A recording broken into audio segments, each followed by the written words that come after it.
우리에게 주신 하나님 말씀은 신약성경 요한복음 19장 1절에서 16절 말씀 우리가 교독으로 공부하겠습니다. 요한복음 19장 1절에서 16절 말씀입니다.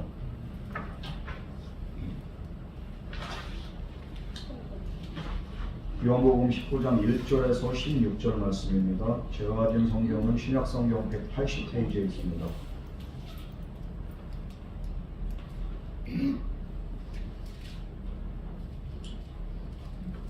이 시간 교독으로 공독하겠습니다. 이에 빌라도가 예수를 데려다가 채찍질을 하더라. 군인들이 가시나무로 담을 덮어 그의 머리에 씌우고 자색 옷을 입히고 앞에 가서 이르되 유대인의 왕이여 평안할지어다 하며 손으로 때리더라. 빌라도가 다시 밖에 나가 말하되 보라 이 사람을 데리고 너희에게 나오나니 이는 내가 그에게서 아무 죄도 찾지 못한 것을 너희가 알게 하려 함이라. 이에 예수께서 가시관을 쓰고 자색 옷을 입고 나오시니 빌라도가 그들에게 말하되 보라 이 사람이로다 하매 위에 사람들과 아래 사람들이 예수를 보고 소리질러 이르되 십자가에 못 박으소서 십자가에 못 박으소서 하는지라. 빌라도가 이르되 너희가 친히 데려다가 십자가에 못 박으라. 나는 그에게서 죄를 찾지 못하였노라. 유대인들이 대답하되 우리에게 법이 있으니 그 법대로 하면 그가 당연히 죽을 것을 그가 자기를 하나님의 아들이라 함이니이다. 빌라도가 이 말을 듣고 더욱 두려워하여 다시 관정에 들어가서 예수께 말하되 너는 어디로부터냐 하되 예수께서 대답하여 주지 아니하시는지라. 빌라도가 이르되 내게 말하지 아니하느냐 내가 너를 놓을 권한도 있고 십자가에 못 박을 권한도 있는 줄 알지 못하느냐. 예수께서 대답하시되 위에서 주지 아니하셨더라면 나를 해할 권한이 없었으리니 그러므로 나를 내게 넘겨준 자의 죄는 더 크다 하시니라. 이러므로 빌라도가 예수를 놓으려고 힘썼으나 유대인들이 소리질러 이르되 이 사람을 놓으면 바리사의 출신이 아니니이다. 무릇 자기를 왕이라 하는 자는 바리사를 반역하는 것이니이다. 빌라도가 이 말을 듣고 예수를 끌고 나가서 돌을 깐뜰 히브리 말로 가바다에 있는 재판석에 앉아 있더라. 내가 유월절을 준비이고 때는 제일시라. 빌라도가 유대인들에게 이르되 보라 너희 왕이로다. 그들이 소리 지르되 없이 하소서 없이 하소서 그를 십자가에 못 박게 하소서. 빌라도가 이르되 내가 너희 왕을 십자가에 못 박으랴. 대제사장들이 대답하되 가이사 외에는 우리에게 왕이 없나이다 하니 이에 예수를 십자가에 못 박도록 그들에게 넘겨주니라. 아멘. 다 같이 기도하겠습니다. 사랑과 은혜 하나님 아버지, 오늘도 우리가 말씀의 자리로 나왔습니다. 말씀 앞에 우리가 온전해지고 겸손해지고 우리의 또한 그 모든 심령이 비춰질 수 있도록 주여 오늘도 말씀의 빛으로 우리의 몸과 마음과 영혼을 비춰 주시옵소서. 우리 안에 아버지 정말 말씀 안에서 새로워지고 깨달아지고 온전해질 수 있는 은혜 있기를 원합니다. 주여 이 시간도 성령으로 임재하여 주시옵소서. 예수님 이름으로 기도드렸습니다. 아멘. 지난 시간 그 겟세마네 동산에서 기도를 마친 예수님이 이제 가룟유다가 데리고 온 로마 군인들에게 이제 이렇게 잡혀서 또 대제사장과 이렇게 바리새인 그 아리사람들에게 이렇게 결박돼서 안나스에게로 끌려갑니다. 거기서 신문받은 다음에 또 이제 대제사장 가야바를 거쳐서 총독 빌라도 앞에 이렇게 서게 되는데 그들은 예수님을 가리켜서 이렇게 행악자라고 했습니다. 로마의 법을 어긴 형법상의 피의자라고 말하면서 예수님이 마치 로마의 반역을 꾸미는 사람처럼 내란 선동한 것처럼, 오늘날 내란 선동 많잖아요. 그렇게 내란 선동죄로 그냥 이렇게 예수님한테 뒤집어 씌운 거예요.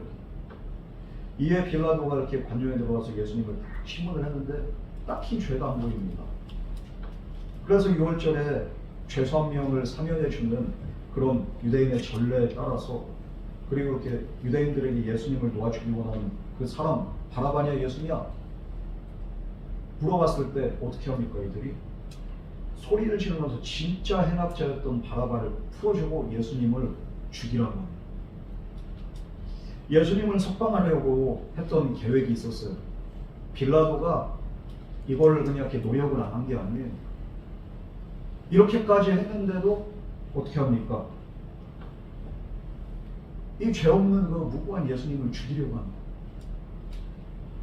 그래서 빌라도는 어떻게 합니까? 다른 방법을 쓰게 됩니다. 그것이 바로 오늘 말씀인데 빌라도의 노력과 또 계속된 거절과 노력과 거절 속에서 결국에는 빌라도는 하지 말아야 될 그런 선택을 하게 되는 거죠. 현실과 타협을 하게 됩니다. 우리 신앙은요, 타협하는 순간에 변질이 되고 변질되는 순간에 우리는 이제 더 이상 믿음의 사람이 될 수가 없어요. 신앙은 변질돼서도 안 되고 타협해서도 안 됩니다.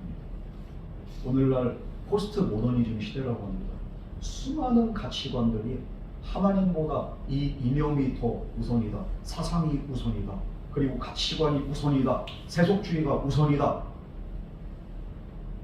어떤 경우에는 정당이 우선이다, 이렇게까지 얘기합니다.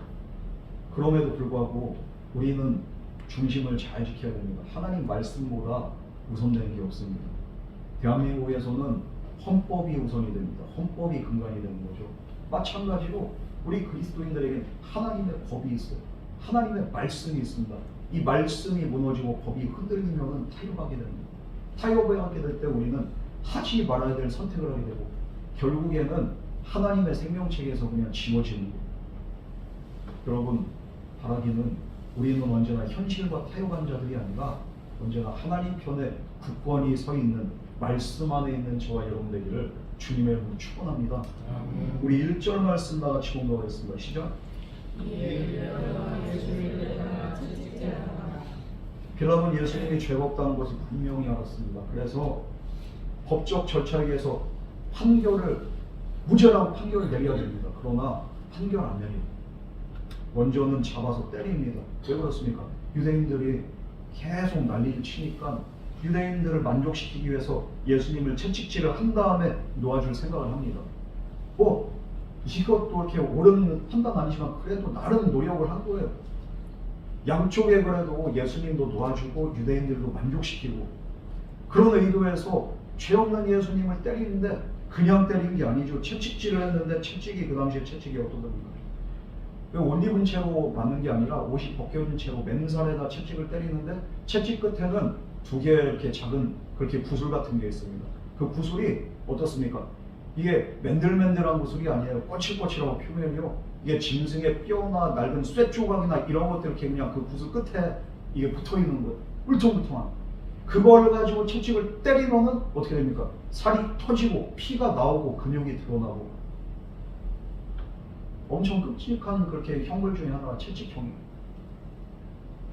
오죽하면은 40에 하나를 감했다고 하잖아요. 이 당시에 채찍형도. 이게 뭡니까? 이게 40대를 맞으면 죽는 거예요, 사람이.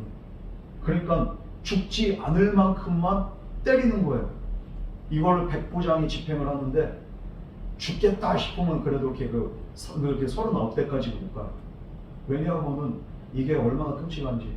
이게 어느 경우에는 정맥이나 동맥이 이게 드러나는 경우가 있어요. 내부 장기가 이렇게 비치는 경우가 있다. 그 정도로 끔찍하게 이게 살이 그냥 이렇게 벗겨지고 그러니까 예수님은 십자가에 달리시기 전에 이미 채찍에 맞았을 때 어떻게 됩니까? 온몸이 그냥 성욕이 낭자한 그런 상태가 되는 겁니다. 등허리가 그냥 살집이 너덜너덜해져가지고요. 이게 어디가 살이고 어디가 근육인지 구분이 안 갈 정도로 그렇게 맞았습니다. 이것을 집행하면서 예수님이 정말로 오진 고난의 시작을 알리게 된 거예요. 채찍을 맞은 것은. 그런데 이 예수님이 채찍이 맞으신 것은 바로 이사야서 53장 5절의 말씀의 성취였습니다. 이사야 53장 5절 말씀에 그가 찔림은 우리의 허물 때문이요 그가 상함은 우리의 죄악 때문이라. 그가 징계를 받음으로 우리가 평화를 누리고 그가 채찍에 맞음으로 우리는 나음을 얻었도다. 이 말씀의 성취가 바로 오늘 이 말씀이죠. 이사야서 53장 5절 말씀의 성취하기 위해서 예수님은 모진 채찍의 그 형벌을 받으신 겁니다. 오늘도 예수님께서 우리의 죄를 위해서, 우리의 연약함을 위해서, 우리의 질고를 담당하시기 위해서 인간의 육신을 입고서 이 땅에 오셨을 뿐만 아니라 모든 고통을 우리 주님께서 다 짊어지신 줄 믿으시기 바랍니다. 여러분, 육신의 질병 있는 자들, 나를 위해서 채찍 맞으시고 나를 위해서 고난당하신 그 예수님께 모든 질병의 무거운 짐들 주님께 내려놓고 주님 바라보시기를 주님을 축원합니다. 나를 위해서 아픔 당하시고 고난 당하신 그 주님, 주님의 그 고난으로 말미암아 우리는 나음을 입고 이 말씀처럼 우리는 평화를 누리게 될 줄 믿습니다. 우리 2절에 3절 말씀 우리 다 같이 공부하겠습니다. 시작.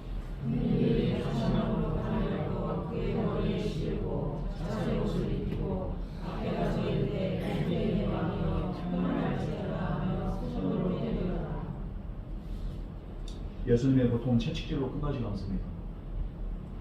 로마 군인들이 가시나무로 관을 엮어서 머리에다 씌웠다. 온몸도 사격이 낭자한데 머리도 피 범벅. 가시는 무엇입니까? 가시덤불은 범죄한 아담에게만 저주를 상징합니다. 아담이 무엇을 하든지 가시덤불을 내서 엉겅퀴를 내서 그 땅이 저주하게 합니다. 그래서 진짜 예전에는 노력하지 않아도 모든 것을 얻을 수 있었던 인간에게 정말 가시덤불이라는 저주를 내려서 이 세상 살아가면서 고통 속에서 힘들게 땀 흘리면서 피를 흘리면서 그렇게 살아가게 저주를 내리는 죄로 말미암아.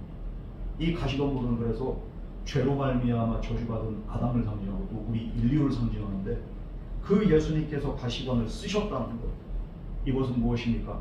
우리 예수님께서 전 인류의 저주를 대신 짊어지시고 담당하신 것을 의미하는 거예요. 여러분, 우리는 예수를 믿으면 좋은 게 뭡니까?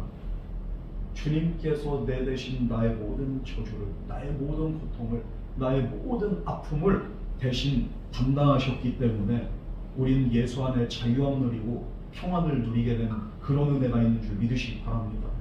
예수 믿으면 그냥 로또 대박 나서 그래서 그게 아니에요.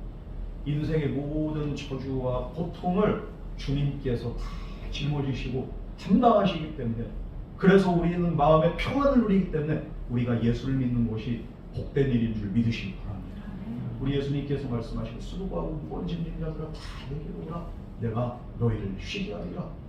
우리를 위해서 모든 저주를 다 짊어지시고 고통의 멍에를 짊어지시는 우리 예수님, 그리고서 오히려 우리로 하여금 평강 주시고 은혜 주시는 그 예수님, 그 예수님의 은혜 보좌 앞으로 나가는 게 그게 바로 신앙생활입니다. 여러분, 그러므로 예수 믿는 것이 이 세상에서 가장 복된 일인 줄 믿을 수 있는 저와 여러분 되기를 주님을 축원합니다. 그럼 뿐만 아니라 예수님께서는 가시관을 쓰시고 자색옷을 입으면서 조롱당합니다. 이 자색옷은 왕이나 귀족들이 입는 겁니다. 비싼 옷이죠. 일반 평민이 입는 옷이에요. 그런데 그 옷을 입고서 예수님을 조롱합니다. 그러면서 앞에 가서 유다인의 왕이여 평안을 치어나면서 손을 대. 이게 왕이나 고위 귀족들한테 그냥 이렇게 딱 이렇게 앞에서 절하면서 평안을 치어라. 이걸 예수님한테 하는 거예요. 그러면서 그 말을 하고 난 다음에 바로 귀싸대기를 때리고, 그냥 다른 성경에 보면 갈대로 머리를 치고 예수님 그렇게 때리고 조롱합니다. 이들이 이렇게 하는 이유가 뭡니까? 예수님께서 내가 유대인의 왕이다, 내가 왕이다, 내가 왕임을 이렇게 시인했기 때문에 예수님을 조롱한 차원에서 왕관을 상징하는 가시 연류관을 씌우고, 그리고 왕의 옷을 상징하는 자색옷을 입히고 그렇게 조롱한 거예요. 그러나 진실을 표현한 거죠. 왜 그렇습니까? 실상 유대인의 왕일 뿐만 아니라 예수님은 만왕의 왕이고 만주의 주이기 때문인 줄 믿으시기 바랍니다. 예수 이름의 권세 앞에 모든 질병은 떠나가고 마귀는 박살나고 모든 만민들은 예수님의 권세 앞에 온전히 굴복하고 엎드릴 수밖에 없습니다. 왕 중의 왕은 예수 그리스도입니다. 여러분, 군인들은 예수님을 비난하고 조롱했지만, 그러나 머지않아서 주님의 날에 예수님을 찔렀던 자들도, 예수님을 조롱했던 자들도, 예수님을 믿지 않던 자들도 결국에는 예수님이 만왕의 왕임을 인정할 날이, 주님이 재림하실 때 반드시 그 날이 오게 될 줄 믿습니다. 여러분, 우리 예수님께서는 텃밭이가 아니에요. 우리 예수님은 만왕의 왕이시고 오늘도 나의 삶을 주권적으로 이끌어 가시는 나의 주가 되신 줄 믿으시기 바랍니다. 우리가 기도할 때 어떻게 기도합니까? 주여! 이게 바로 퀴리오스, 나의 주, 이건 이 퀴리오스라는 단어는요 어디에서 씁니까? 그 당시 가이사, 로마 황제 이런 사람들한테 주라고 한 거예요. 나의 주, 나의 왕, 나의 하나님은 로마 황제이십니다. 그 당시 사람들의 그 가치관이 그랬단 말이에요. 그러나 아무나 이렇게 주라는 게 단어를 쓰지 않지만 예수님의 제자들과 예수님을 따르는 자들은 예수님을 왕으로 인정했어요. 그리고 나의 주, 나의 하나님, 이분이 바로 예수 그리스도. 오늘 우리도 주여라고 하는 건 뭡니까? 나의 왕이 되신 거예요. 나의 주가 되신 거예요. 여러분, 예수님이 우리의 모든 것 되시고 우리의 주가 되심을 진심으로 인정할 수 있는 그런 믿음의 사람 되기를 주님을 축원합니다. 모든 만민이 결국에는 주님을 인정할 날이 와요.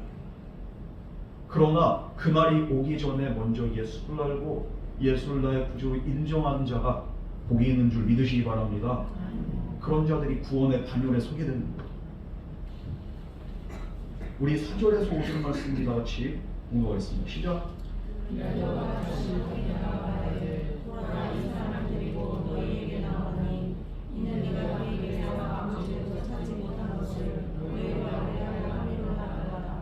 이에 예수께서 가시관을 쓰고 자색 옷을 입고 나오시니 빌라도가 그들에게 말하되 보라 이 사람이로다 하매 머리에도 피를 흘리시고 온몸에 피가 철철철철 흐르시니 그러면서도 이렇게 고난당하시고 매련당하시고 조롱당하신 그 예수님, 볼품없는 이 예수님, 그 예수님을 끌고서 사람들 앞에 세웁니다. 그러면서 빌라도는 어떻게 합니까? 야 봐라, 이 사람이 니들이 말하는 그 왕이고 예수가, 이 사람 봐봐, 이거밖에 안 돼, 깜냥 안 되는 사람이야. 그런데 뭐라고 이만큼 했으니까 니들도 이제 그만해, 이런 의향 쓴 거예요. 그러면서 보라는 무슨 죄가 있냐, 이 사람이 그냥 이렇게 헌증 있는 사람이야. 헌증 있다고 그게 죄니? 아니잖아. 그만해. 이런 그렇게 이렇게 뉘앙스로 그들 앞에 세우는데, 그러나 유대인들의 반응은 어떻습니까? 그들의 반응은 난리가 난 거예요. 죽이라는 거, 꼭 죽이라는 거. 우리 6절 말씀을 다 같이 공부하겠습니다. 시작.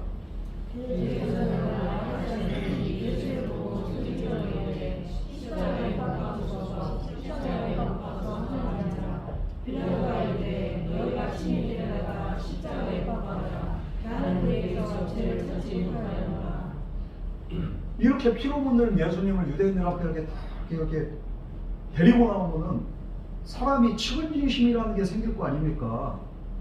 이렇게 한없이 나약하고 불쌍하고 무기력해 보이는 그 예수님을 보고서도, 피투성이가 돼가지고 그래가지고 기진맥진한 그 예수를 보고서도 사람들이 측은지심이 발동이 안 되는 거예요.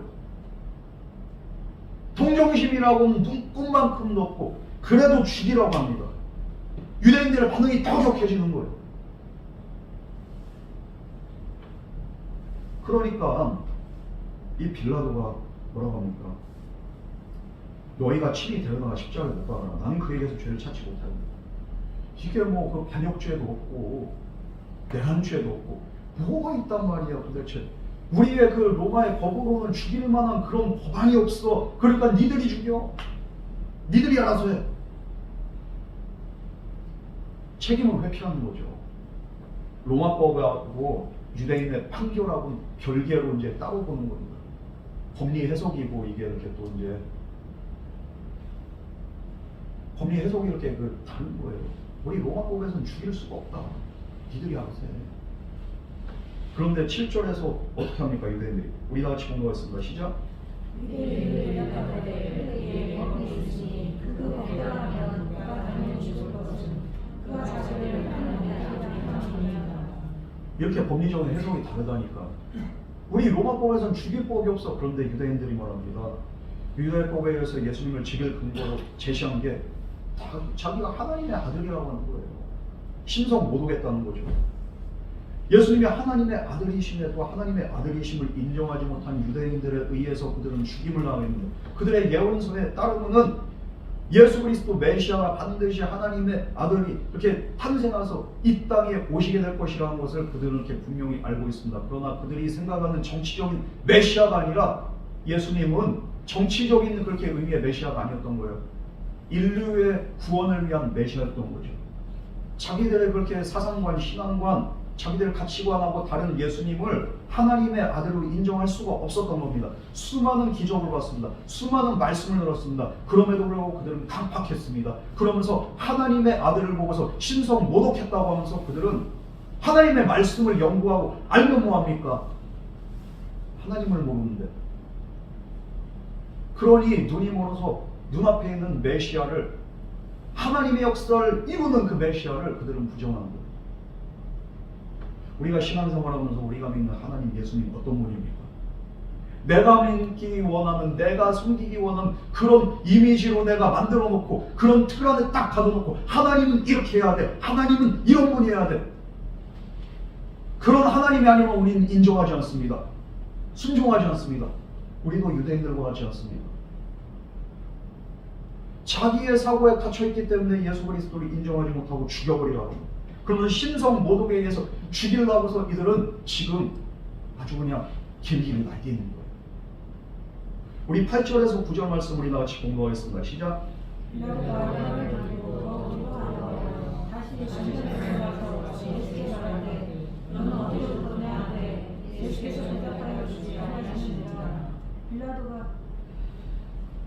유대인들로부터 어떤 얘기를 들었습니다. 자기가 하나님의 아들이라고 합니다. 왕인 차원을 넘어서 하나님의 아들이라고 하니까 깜짝 놀란 거예요. 왜?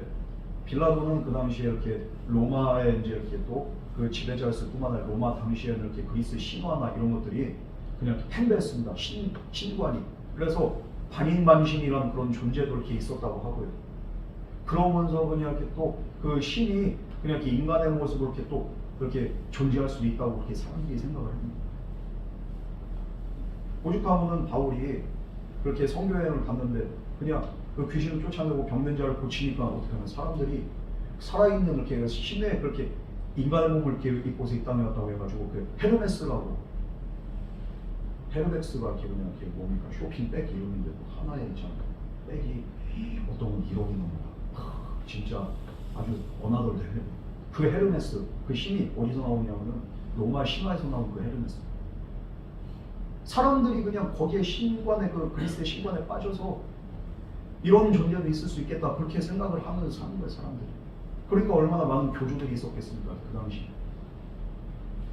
그러니까 그 얘기를 딱 듣는 순간에 이런 신관에 빠져있던 빌라도는 두려운 거예요. 정말로 이 사람이 신일 수도 있겠다, 신의 아들일 수도 있겠다, 반인반신일 수도 있겠다. 두려움이 그냥 탁 들어오니까 혹시 신의 아들인가 하면서, 그래서 예수님한테 다시 물어보는 겁니다. 뭐라고요? 다시 관정에 들어가서 예수께 말하되 너는 어디로부터냐? 너 어디로부터 왔냐? 너 어디 출신이냐? 이 말인데 출신을 몰라서 묻는 게 아니에요. 갈릴리 출신 알죠? 그런데 너 어디 출신이냐? 단순하게 출신 물은 게 아니라 네 정체가 뭐냐? 이걸 물어보는 거예요. 빌라도는 혹시 신의 아들이 아닌가? 이걸 확인할 필요성을 느끼고서 당신 혹시 진짜 당신 정체가 신의 아들인가? 그러나 예수님은 그 질문에 대답하지 않습니다. 왜 대답하지 않는가? 첫 번째로 예수님이 자기 자신에 대해서 수없이 아버지와 나는 하나이니라, 그리고 나는 이렇게 왕이니라, 빌라도에게도 왕임을 인정했고 이 왕권이 어디서부터 왔는가, 그리고 예수님의 사상이 무엇인가, 그 수많은 사람들의 소문도 있었고 빌라도가 모를 리가 없어요. 예수님이 자기 자신에 대한 그 설명을 충분히 했기 때문에 더 이상 설명은 필요하지 않습니다. 두 번째로 로마 신화에 젖어있는 이 빌라도가 유일하신 하나님인 유일신 신앙과 그의 아들이신 예수 그리스도가 메시아라는 그 사상을 이해할 수가 있습니까? 암만 얘기해도 이해할 수가 없어요. 이 세상 사람들은 마찬가지입니다. 다실론입니다. 우리나라가 다실론 국가죠. 기독교도 있고 천주교도 있고 불교도 있고 저상신도 있고 무속신앙도 있고 여러 가지가 있어요. 그런데 이 세상 사람들을 향해서 하나님만이 유일신이다, 암만 얘기를 하고 암만 설명을 해봐요. 예수 그리스도가 우리의 인류의 죄를 대신하기 위해서 십자가에 달려 죽으셨고 그분을 믿는 자마다 멸망하지 않고 하나님의 자녀가 되고 죄의 사함을 받고 우리가 영생을 얻으리라. 믿지 않는 사람들, 다신론에 빠져있는 사람들, 조상신에 빠져있는 사람들, 그런 사람들에게 아무리 설명을 해도 이것들이 이해가 됩니까? 이해되지 않아요. 그렇기 때문에 예수님은 침묵하십니다. 세 번째로 예수님이 침묵하신 이유는 바로 이사야서 53장 7절 말씀을 응하기 위해서 예수님께서는 침묵하셨다는 겁니다.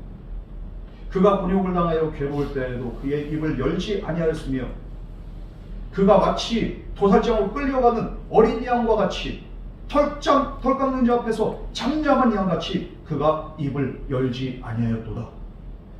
이사야서 53장 7절 말씀을 응하기 위해서 예수님이 또 잠잠하시고 침묵하셨습니다. 그런데 이 예수님의 침묵에 빌라도는 화가 납니다. 우리 10절 말씀 다 같이 공부하겠습니다. 시작. 빌라도가 이르되 내가 하지 아니하였느냐 내가 너를 모욕하고 있고 십자가에 못 박아 걸어놓은 것을 채찍한 자라. 빌라도는 지금 아무래도 군중이 이렇게 난리를 치고서 마음이 혼란한데 거기다가 군중들이 왜 난리치고 이 사람이 하나님의 아들이라고 하나이다. 그러니까 그 얘기를 들으니까 또 다시론에 빠져있던 자기가 또 그 마음에 막연한 두려움이 막 생기는 거예요. 그런데 예수님은 침묵합니다. 자존심이 상하는 거예요. 너 내가 누군 줄 알고 이렇게 왜 지금 너 지금 이런 상황에서도 가만히 있어. 내게 말하지 왜 안 믿냐 왜? 내가 너를 놓을 권한도 있고 십자가에 못 박을 권한도 있어. 너 죽을 수 있어도 내가 말 한마디에. 그런데 너 지금 침묵하니? 말 안 해? 예수님이 어떤 분입니까? 모든 권세를 가진 예수님이 지금 자기 눈앞에 있음에도 불구하고 그 예수님 앞에 자기의 권세를 자랑하고 있어요. 얼마나 가소롭습니까? 이 세상에 권력도 그렇고요, 물질도 그렇고요, 이 모든 것들은 다 영원하지 않는 삶을 사는 이 세상 사람들, 영원한 권력도 없고 영원한 그 부자도 없고 영원한 건강도 없는데, 그런데 자기의 가진 것을 자랑하고 자기의 권력을 자랑하고 자기의 건강을 자랑하고, 결국엔 죽을 것들이고 결국엔 썩어질 것들인데, 결국에는 사라질 것들인데, 그런데 이것을 자랑하는 사람들을 하나님이 보실 때 얼마나 가소롭습니까? 빌라도가 가진 세상의 권한조차도 하나님이 허락하지 않으면 그가 온전히 누릴 수가 없습니다.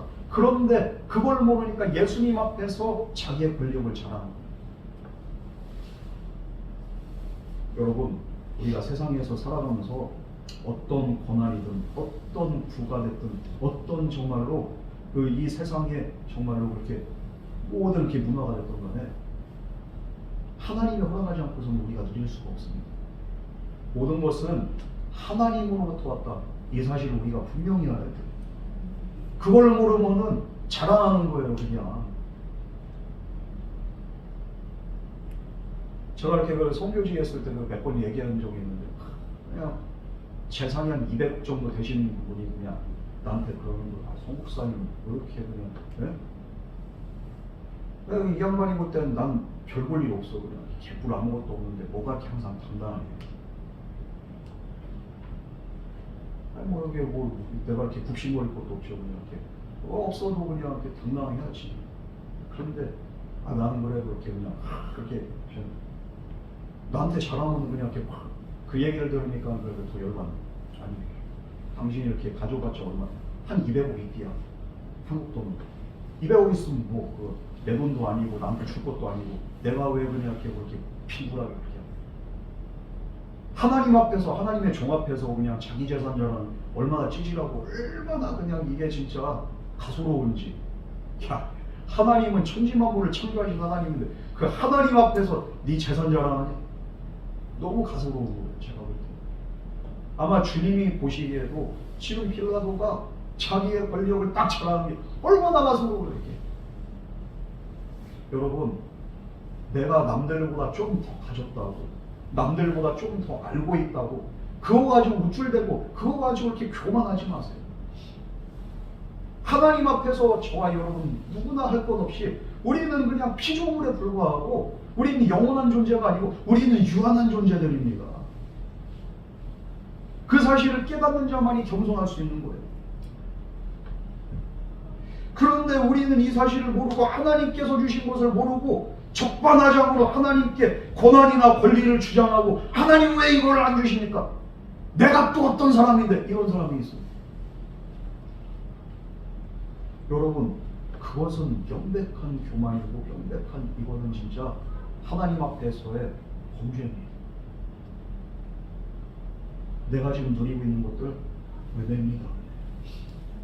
그 사실을 깨닫고 하나님 앞에서나 사람 앞에서나 겸손할 수 있는 저와 여러분 되기를 주님의 축복합니다.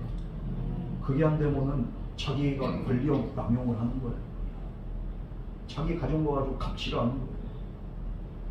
그렇게 되면은 얼마나 정말로 이 세상도 이렇게 혼란하고 이 나라도 혼란하고 얼마나 이렇게 어려움인지 모든 것은 하나님으로부터 왔어요. 모든 권위와 권력과 모든 힘과 모든 것들. 우리 11절 말씀 우리 다 같이 읽어보겠습니다. 시작.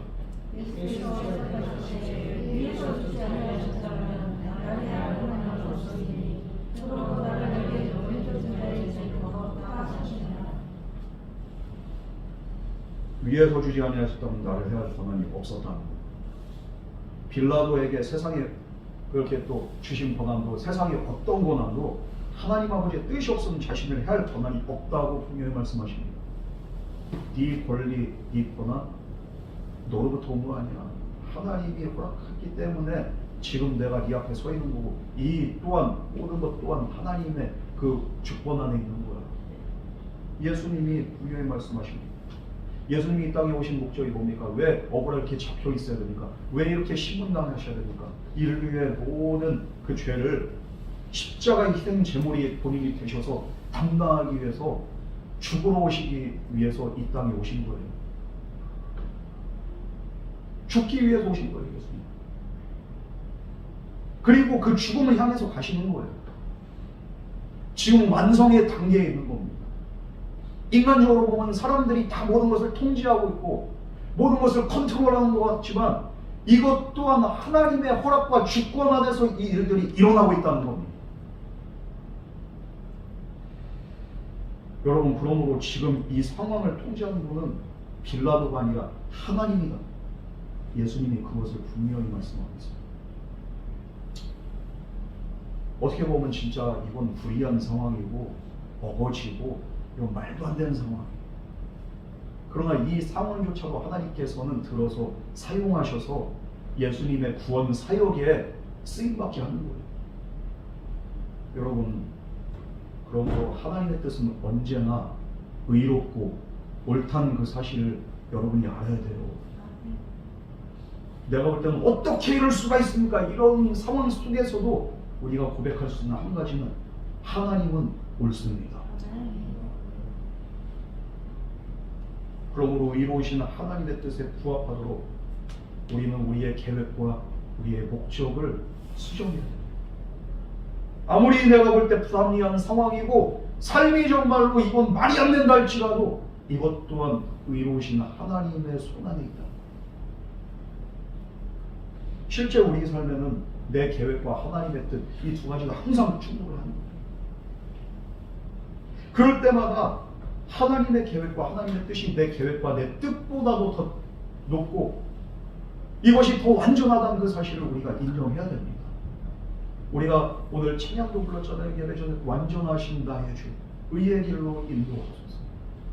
행하신 모든 일 주님의 영광 다 경배합니다. 내 삶 가운데 놀라운 일을 행하신 분은 하나님이시고 내 의도와 내 목적과 다르다 할지라도 하나님은 지금도 역사하고 계시고 하나님은 지금도 일하고 계심을 우리가 인정하고 하나님께 모든 것을 맡길 수 있는 저와 여러분 되기를 주님의 이름으로 축원합니다. 이 말이 그렇다고 해가지고 뭐 수동적으로 모든 걸 받아들이고 이렇게 자포자기하라는 말은 아니에요. 오히려 적극적으로 하나님의 뜻을 알기 위해서 그럼 내가 어떻게 해야 되는가? 하나님의 뜻을 알기 위해서 우리가 기도하고 노력하고 어떻게 살아야 될지 어떻게 살아야 하나님의 뜻에 부합한 삶을 살아가는 건지, 이런 적극적인 신앙생활을 해야 된다. 여러분, 바라긴 우리의 삶이 그러므로 정말로 하나님의 목적을 이루는데 쓰임받도록 기도하는 저 여러분 되기를 주님은 축원합니다. 그럼에도 불구하고 무죄한 자신을 빌라도에게 넘겨준 이 대제사장과 바리새인들과 유대인들의 죄가 없지 않다고, 이 모든 것들이 하나님의 주권 안에 있지만 그러나 그들의 죄가 없지 않다고 주님은 분명히 말씀하십니다. 오히려 빌라도보다 그들의 죄가 더 크다고 말씀하십니다. 요즘 이렇게 세상 돌아가는 전국도 그래요. 그냥 하나님의 주권에 맡기세요. 그러나 여기에서 그럼 모든 것이 하나님의 주권에 있으니까 이렇게 돌아가니까, 하나님의 뜻대로 돌아가니까, 섭리 안에 돌아가니까 잘못한 사람들은 죄가 없겠네. 그게 아니에요. 여기서도 잘못한 사람들은 죄가 없다고 하지 않고 그들의 죄가 더 크니라 예수님이 말씀하신 것처럼 하나님의 주권 안에 돌아가지만, 그러나 여기서 잘못하고 죄를 저지른 사람들은 반드시 하나님께서 심판하신다는 것을 우리가 알아야 됩니다. 오늘도 그런데도 불구하고 예수님을 빌라도에게 넘겨준 사람들처럼 이 교회를, 또 우리 이렇게 기독교 이렇게 가치관을 이 세상에 넘겨주고 타협하는 사람들이 있어요. 십자가의 피로 세워진 교회, 주님의 몸된 교회를 교회답지 못하게 하는 자들이 있단 말이에요. 물론 이 모든 그렇게 상황들이 성경 말씀대로 흘러가고 있어요. 말세가 되면 더 혼란이 가중되고요, 양과 이리가 그냥 한때 섞여가지고 교회를 혼란시키고 분열시킵니다. 이건 당연한 일이에요. 말씀대로 지금 흘러가고 있거든요. 그러나 말씀대로 흘러간다고 해서 교회를 혼란시키고 그냥 이렇게 교회를 분열시킨 자들의 죄가 없습니까? 죄가 없는 게 아니라 그들은 심판받는 거예요. 예수님이 나중에 오면 양과 염소를 분리하겠다고 했어요.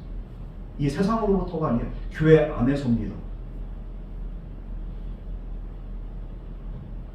그런데도 불구하고 세속적인 가치관으로 물들어서 그냥 교회를 넘겨준 자들이 있고 목회자들이 있고 성도들이 있다는 거예요. 그런 자를 예수님을 핍박한 거고 결론적으로는 교회를 핍박하는 것이고요. 그리고 결론적으로는 그들의 행위 자체가 적그리스도가 됩니다. 오늘 나의 행위로 말미암아 하나님이 영광 받을 수도 있고, 나의 삶을 통해서 오히려 하나님의 영광을 가리고 적그리스도적인 삶을 살아가는 자가 될 수도 있는 겁니다.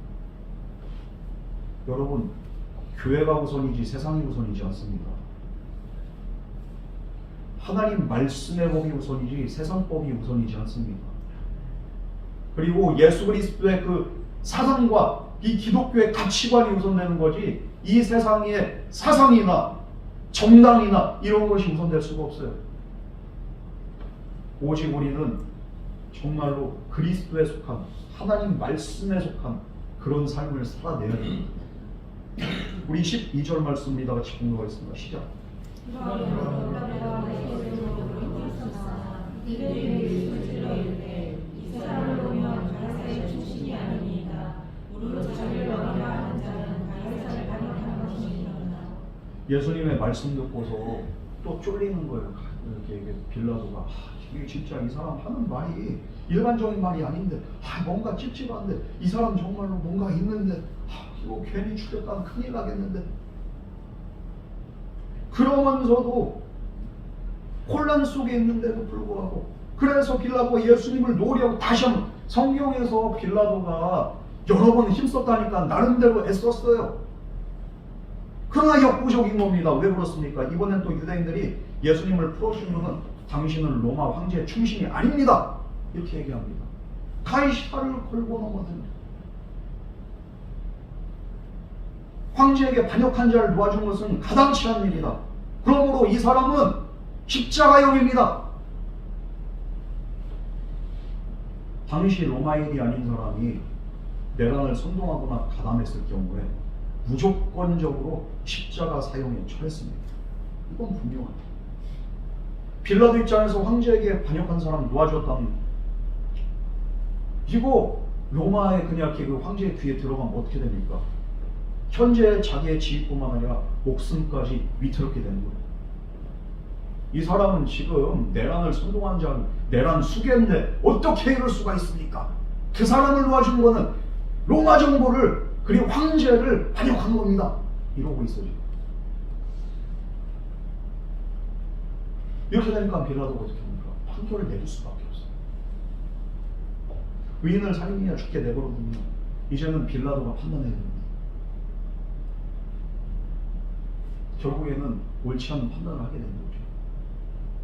하나님을 나의 모든 것으로, 나의 분깃으로 삼지 않는 사람들은요, 이 세상 속에서 세상이냐 예배냐, 이 세상의 이렇게 가치관이냐 하나님이냐, 여기서 양갈래에 딱 처하게 되면 갈등하다 결국에는 세상을 향하게 됩니다. 분명한 빌라도는 하나님의 속한 자가 아니고 하나님의 가치관에 부합한 자가 아니었기 때문에 자기는 자기의 유익에 의해서 합리적인 판단을 했다고 이렇게 자기 자신을 위로하면서 옳지 못한 판단을 하게 되는 거죠. 여러분, 눈에 보이는 권력과 손에 있는 물질의 분깃을 놓칠 수 없을 때 우리는 신앙을 저버리고 믿음을 저버리고 세상을 쫓아서 살 수밖에 없습니다. 정말로 저는 우리나라가 위정자들이 눈앞의 유익 때문에 그냥 함부로 법을 막 개정하고 바꾸고 위법하고 그러면서도 옳다고 하면서 그냥 자기들 멋대로 이렇게 날뛰는 모습을 이렇게 진짜 너무 이렇게 가슴이 아파요. 무엇을 위함입니까? 어떻게 보면 내란 선동을 이렇게 하면서 이렇게 어떻게 보면 이렇게 탁 그렇게 집회를 하는데 어디에는 이렇게 중국인들이 이렇게 집회 같이 참여해가지고 남의 나라에서 막 그렇게 집회를 합니다. 이거는 분명한 거는 이건 남의 나라 와가지고 정치 활동하는 거는 이거는 진짜 이 당시에 그렇게 하면은 십자가형이에요. 우리나라는 그래도 좋은 나라라서 우리가 만약에 중국 가가지고 이렇게 내란 선동했잖아요. 우리는 총사령입니다. 우리나라 얼마나 좋은 나라인지 몰라요. 중국 사람들 그냥 뭐 잡아가지도 않고 추방도 안 하고 이 사람들이 남의 나라 가서 우리끼리 싸우게 냅둬야지 왜 중국인들이 개입을 합니까? 아니잖아 그거는. 우리나라 우리 대한민국인데 왜 중국에 이렇게 사람들이 개입을 해요? 이걸 보니까 너무 이렇게 저는 화가 나는 거예요. 싸워도 우리끼리 싸우게 냅두든지 왜 남의 나라에서 이렇게 와가지고 유학생들이 와서 데모하고 엄한 사람들이 그냥 용역으로 와서 왜 이러냐. 무엇 때문에 그렇습니까? 이게 다 그냥 이렇게 자기의 유익을 놓고서 누가 됐든 간에 그냥 이렇게 막 그냥 이것들을 그냥 이렇게 하는 거예요. 나라가 좀 이렇게 정상화되기를 바라보자. 교회도 정상화되기를 바라보자. 우리 사람들의 사상이나 사고관도 좀 한쪽으로만 치우치지 말고 우리가 좀 이렇게 균형 있게. 왜 좌우 이렇게만 되겠습니까? 중도는 왜 없는 거야? 중도 있다고 해도 이렇게 어느 쪽으로 쏠리잖아요. 중심 잡는 사람들이 없어요. 누구를 그냥 이렇게 제가 이렇게 두둔하는 게 아니라 지금 제대로 된 판단이 안 서고 있다는 거죠. 여러분, 눈에 보이는 권력과 세상적인 것들에만 우리가 너무 현혹되지 마세요. 하나님 말씀의 그래 법에 근거해가지고 우리가 판단할 수 있어요. 그렇지 않다면 우리는 빌라도처럼 타협할 수밖에 없습니다. 현실과 세상에 타협하지 말고 오직 하나님 말씀 앞에 올바로 설 수 있는 저와 여러분 되기를 주님의 이름으로 축원합니다. 13절 말씀 우리 다 같이 공부하겠습니다. 시작.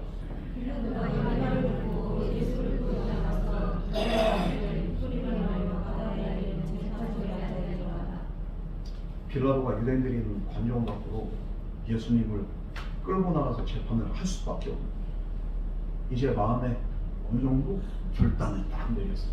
어떻게? 타협해야겠다. 14절 말씀 우리 다 같이 공부하겠습니다. 시작.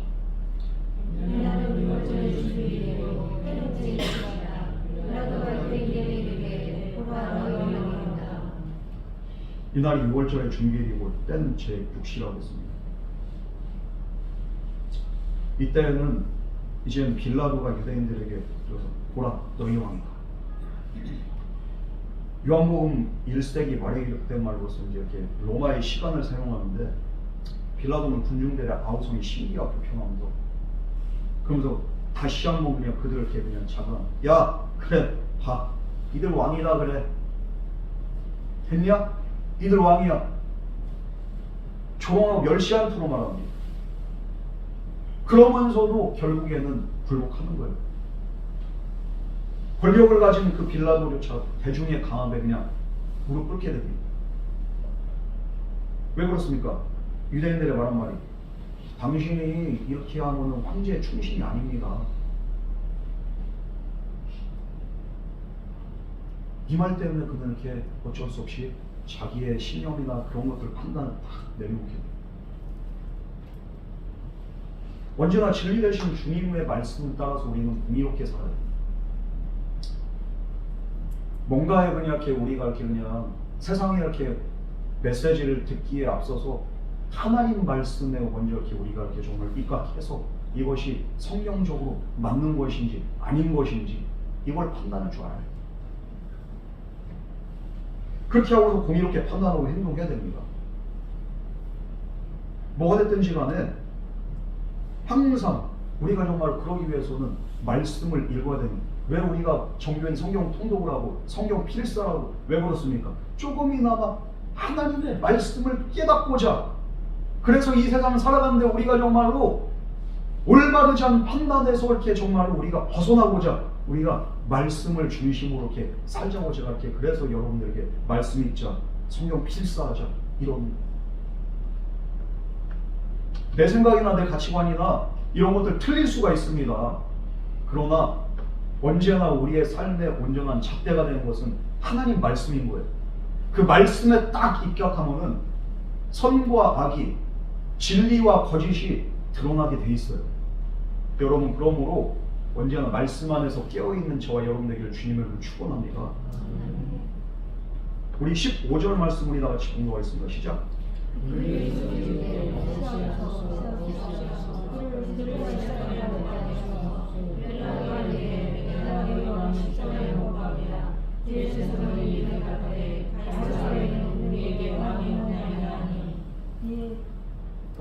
이게 가장 이렇게 무서운 말이 나옵니다. 죽이라고 하는데, 아, 내가 어떻게 죽이냐? 지금 또 이렇게 마지막으로 한 거예요.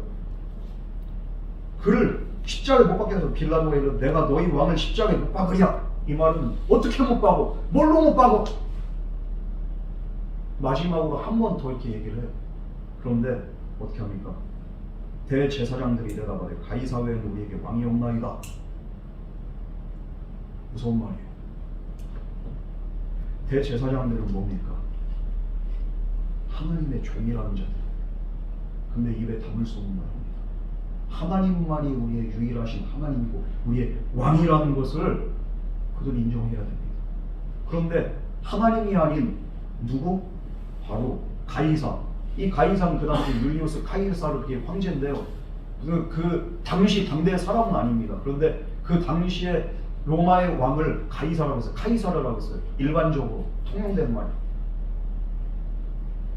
그런데 가이사 외에는 우리에게 왕이 없다. 신앙까지 믿음까지 그냥 저버리는 거예요. 대제사장들이. 로마 황제가 우리의 유일한 왕입니다. 온 우주 만물을 창조하시고 세상의 나라를 세우시고 그 나라의 왕들의 권세를 주신 하나님이 아닌 가이사가 우리의 왕입니다. 이게 오늘날로 말하면 목사의 입에서 나올 말은 아니지.